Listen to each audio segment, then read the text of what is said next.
Wasbir, on one hand, we already have this historic steps towards achieving permanent peace with the signing of the Karbi Peace Accord. And on the other, Himanta Biswa Sarma, the Chief Minister, also adding that he is very optimistic about peace talks as far as the Paresh Baruah-led ULFA-Independent and the pro-talks ULFA faction are concerned, saying that both are heading in the right direction. What do you have to add at this point in time, Wasbir?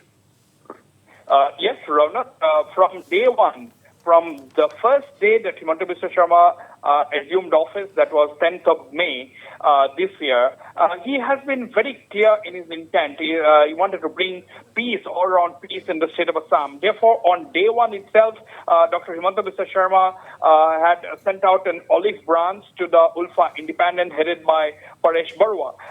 So that, having set having made his intentions clear, he went about, resolving pending issues, one of them being the Karbi issue. And as we know, the five main rebel groups, they have been engaged in agitations for decades, and several of them have laid down arms also.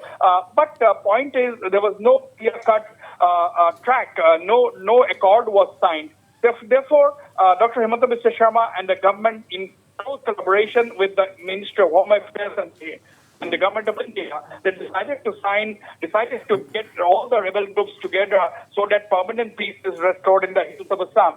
As part of this initiative, today we have seen the signing of a tripartite agreement between the Karbi rebel groups, the five Karbi rebel groups, the Assam government, as well as the central government in New Delhi, in the presence of Union Home Minister Amit Shah.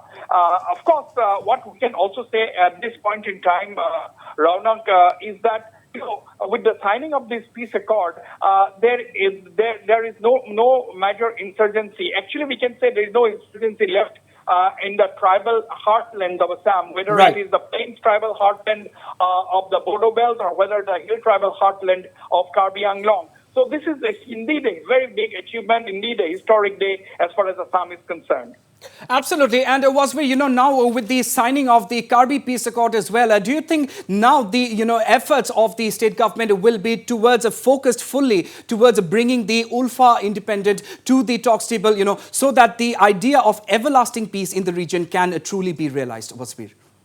Yes, now that, the 2019 signing of the Bodo Accord, that has brought about an end to insurgency in the Bodo heartland. And now with today's signing of the peace accord, the government of Assam and the government of India has succeeded in ending years of insurrection, years of unrest in Karbi Anglong, that is the hill tribal belt of Assam. And now, of course, with this respite from the agitations, respite from the movements, at times violent movements, the Assam government's focus will clearly now be on resolving the ULFA issue. And as we know, from 2010-11 onward, ever since Aravind Rajkhwa, ULFA chairman Aravind Rajkhwa emerged from hiding, came over ground from Bangladesh, where the Bangladeshi authorities handed him over to India. There has been peace talks, and now a couple of years ago, the ULFA General Secretary Anup Setia had also come over to India and have been an integral part of the talk process.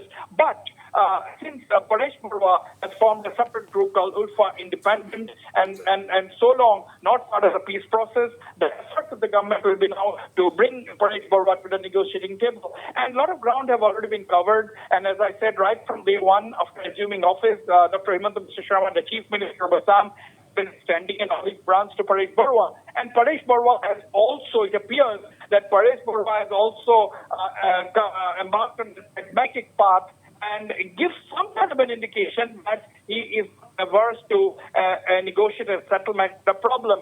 So now the focus will be on starting a dialogue process, establishing contact with Paresh Baruah, setting up some kind of an ground rules as to how to proceed, setting up a roadmap, and then of course the negotiations will start. Chances, of course, are extremely bright of Paresh Baruah beginning talks with the government of India.